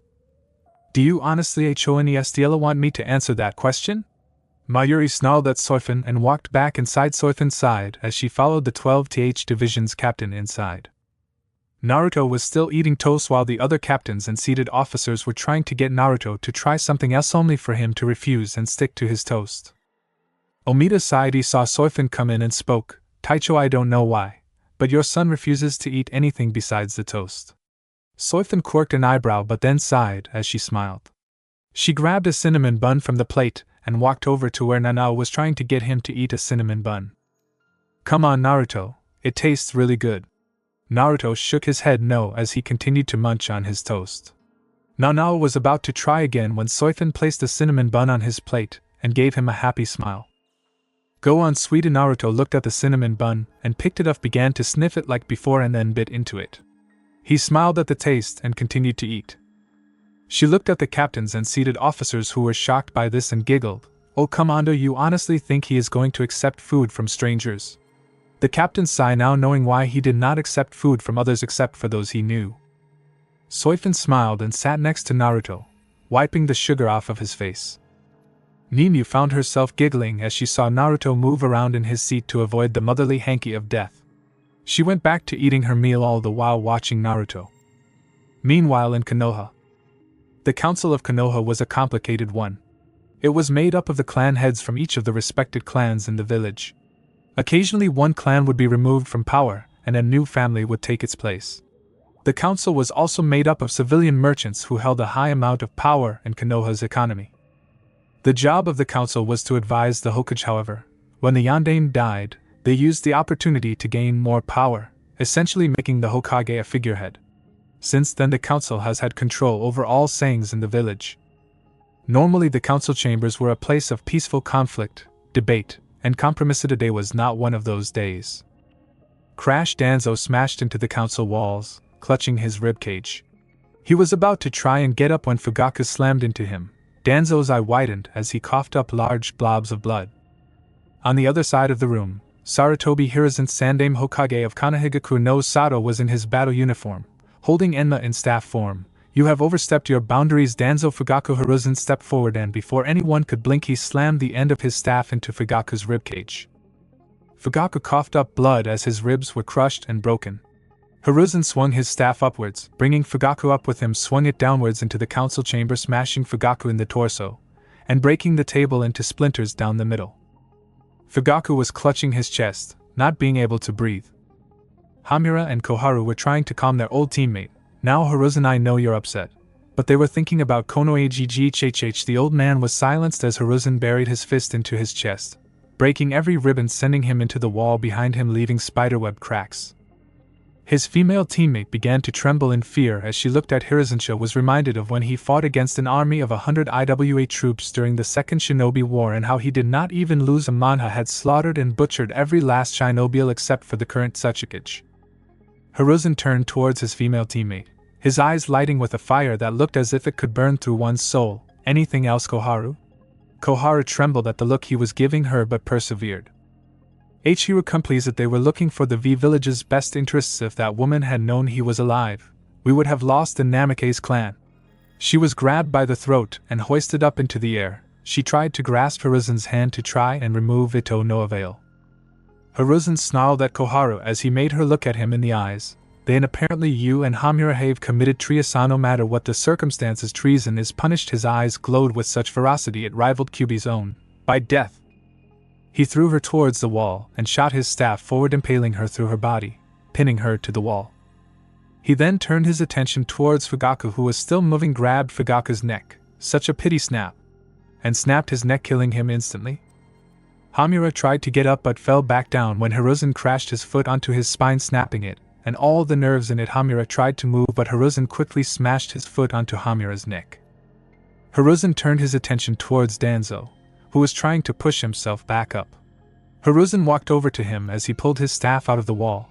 "I have been waiting a long time for this." He roughly grabbed Danzo by his hair and slammed him face first into the wall, breaking all the bone in his face.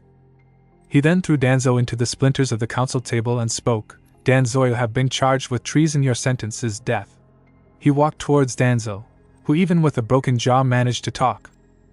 "Hiruzen, you damned fool, if you had just let me take him, he could have been a weapon for using. Now because of your compassion we have lost that weapon. I did the right thing. Konoha would have prospered without that horror of the Yondaime." Danzo was kicked straight in the jaw, snapping it in half down the middle. Hiruzen snarled, "See you in hell, Danzo," and smashed his staff over Danzo's head, splattering the council chambers with blood and brains.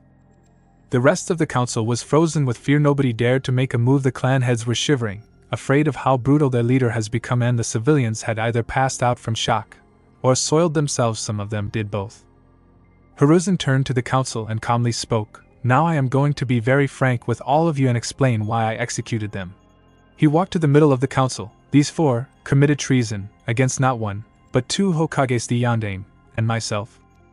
Their crime against the Yondaime was deceiving his wife and dishonoring the clan acts brought up by the Shodaime, and denying the birthrights given to his son. Their crimes to me were lying about ANBU missions right to my face, and absorbing funds belonging to the Yondaime and his clan. Since I have explained this to you, I will make sure that every last one of you completely understands this. If any of you are found to be treasonous on any level, he will publicly execute you, disgracing your clans and families forever. Do I make myself clear? The clan heads and civilians nodded their heads as quickly as they could. Hiruzen smiled as he looked at them. Good. No, if you will excuse me, I have some paperwork to do. He walked out of the room smiling as if nothing happened. The rest of the civilians fell over and fainted while the clan heads turned towards each other. Hayashi was the first to speak. I think that we need to go speak to our clans. Some spoke up. Yeah, let's do that. The clan head stood up. The only clan head that stayed behind was Haruno Suzuri, a dark expression on her face. So Minato's child still lives. It seems that I can use this to my advantage. I must report this to Orochimaru-sama. The Haruno left the room and headed towards her home, ready to report to her master. Back in Suriidai, Soifin was holding a spoon and holding Naruto in her lap. Open up the tunnel, here comes the choo-choo. She began to make raspberry noises with her mouth as Naruto opened up his own mouth, allowing the food to enter his mouth. Naruto munched on the food and smiled. Arigato, Ka-chan. He reached for the toast again. Taicho's. The door to the mess hall was slammed open, revealing a messenger from the Senkamin. Taicho's. We have just received word that 4 souls have passed through the Senkamin in chains. They were executed by Sarutobi Hiruzen not more than 3 minutes ago. I am sure you all know what this means. The captains narrowed their eyes and stood. The lieutenants and seated officers ate the last of the food on their plates and followed. Soifin snarled in anger. "Sub bastards are here." She turned towards her son. Naruto-kun, I am going to have to be somewhere for a little bit. For now, I will leave you with a nice woman I met yesterday. She is the one that healed your wounds. Soifin smiled. Also, your godmother will be looking after you as welcome one. Soifin picked up Naruto and disappeared via Shuinpa. The rest of the captains and seated officers all headed out of the mess hall towards the judgment hall to decide the fate of the ones just brought here in chains. Elsewhere, Kushina and Orihime were sitting in Soifin's house. She had long since moved out of the Fan clan's compound and had purchased a house in one of the better areas of the Rukun district. The 2 fiery-haired women sat in the living room changing the channels on the television. Kushina sighed in annoyance and boredom. "Oh Kami, I am so freaking bored, and there isn't even anything to watch on TV. What is wrong with these people?" Orihime smiled at Kushina. "Oh, don't worry, I know what we can do. Let's bake a cake." Orihime was about to run to the kitchen when Kushina jumped on her back and started pleading with her. "Please no, I beg you not to make any more of your demon-possessed food. I was over the toilet for hours barfing from that sandwich you made." Kushina started to cry waterfall tears. The 2 would have continued had Soifin not suddenly appeared in the middle of the apartment. She smiled at Kushina. "Hey Kushi-chan, I am glad you could stay behind to watch Naruto for me. I certainly hope that Hiruzen makes those bastards who hurt my son pay." She set Naruto on the ground and turned him to face her. "Now Naruto-chan, I want you to behave for your godmother and Haim Chanik." Naruto smiled at Soifin. "Hi Ka-chan, I will be good." Soifin ate his forehead and ruffled up his hair. "Good boy." She looked at the 2 women. "See you later," and disappeared in a Shunpa. Back to the captains.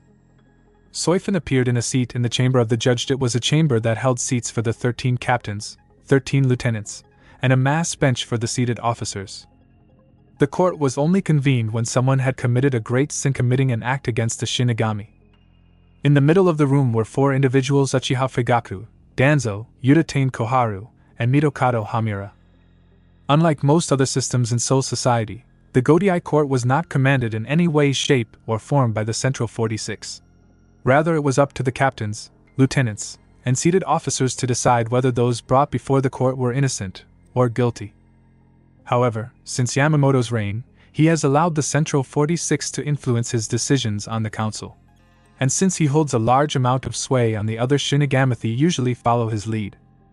Soifin stood and addressed the shinigami in the room. "Attention, the Godai court has been convened to address the issue of these 4 humans. In life they have committed a great sin by committing an act against the shinigami."